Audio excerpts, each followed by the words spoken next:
થી તમે એવી માનતા રાખી હતી કે દીકરો આવે કે દીકરી, હા નામકરણ માતાજી જોડે કરાવશો. હા. તો અત્યારે શું છે? છોકરો છોકરી બે છે. એક છોકરો એક છોકરી, બે જુડવા છે. હા બરોબર. એટલે આજે માનતા પૂરી કરવા અને નામકરણ કરાવવા માટે. હા બરોબર. ભલે રામ જોડવા આલ્યા, હા માગ્યું એક આપી બે. બે. ભલે રામ. ચુંદડી અગરબત્તી બધું આ એમના લેખ લઈને આયા હોય. આ જોડવા આ બધી ભગવાનની રચના છે, એમના લેખ લઈને આયા હોય. પણ ભલે એમાં જો તમે માનતા રાખી એને સહયોગ બનાવી દીધો અને ભગવાને જસ મનાવી દીધો. રચના મારા રામની છે. ભલે પણ બે જોડવા રાજી છો ને?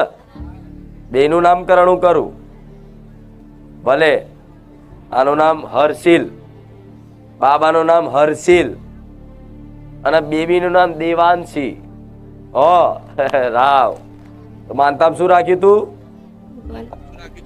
બસ ચુંદડી શ્રીફળ અગરબત્તી શ્રીફળ ચુંદડી અગરબત્તી. હા એમાં ચડાય બે પેલા કિલો પેલા ભલે ચડાય. એમાં બે જોડવા આપ્યા. ભલે પણ હું કોઈ દિવસ પારણા નથી માગતી, નહીં ચાંદીનું, નહીં લાકડાનું, નહીં સોનાનું, કઈ જ નહીં.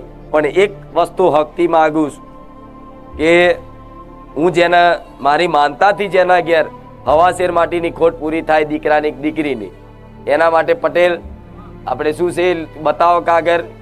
માતાજી દીકરો અથવા દીકરી આપે તો ખાલી ગાયને 11 રોટલી અથવા ઘાસ લીલા પૂરા ખવડાવવા, 11 બિસ્કિટના પેકેટ કૂતરાને ખવડાવવા દૂધ સાથે, 11 કિલો જુવાર પક્ષીને નાખવી અને 2.25 કિલો લોટ, ખાંડ, કિરિયારું પૂરું.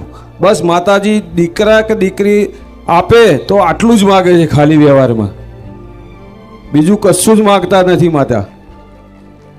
આ શ્રીફળ તો હવન થઈ જવાનું, ચુંદડી જશે ગોડાઉનમાં, અગરબત્તી થાક થઈ જશે, ફૂલો પધરાઈ જશે. પણ આ છે ને અસલ, આના માટે હું મહેનત કરું છું કે કોકનું કામ કરીને આવા જીવોના પેટમાં જાય, મને ખૂબ પ્રસન્નતા થાય છે.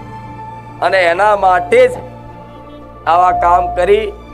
અને મારા માટે તો મનુષ્ય છે ને, દેવી શક્તિ માટે તો મનુષ્ય એટલા, પશુ પક્ષીઓ એટલા, અબોલા જીવો એટલા, કીડીથી લઈને હાથી ઊંધીને કદાચ દયા કરુણા દેવી શક્તિમાં હોય તારે કદાચ આ દયાનો ભાવના રાખી લોકો તો બલી માગે, બકરો આલો.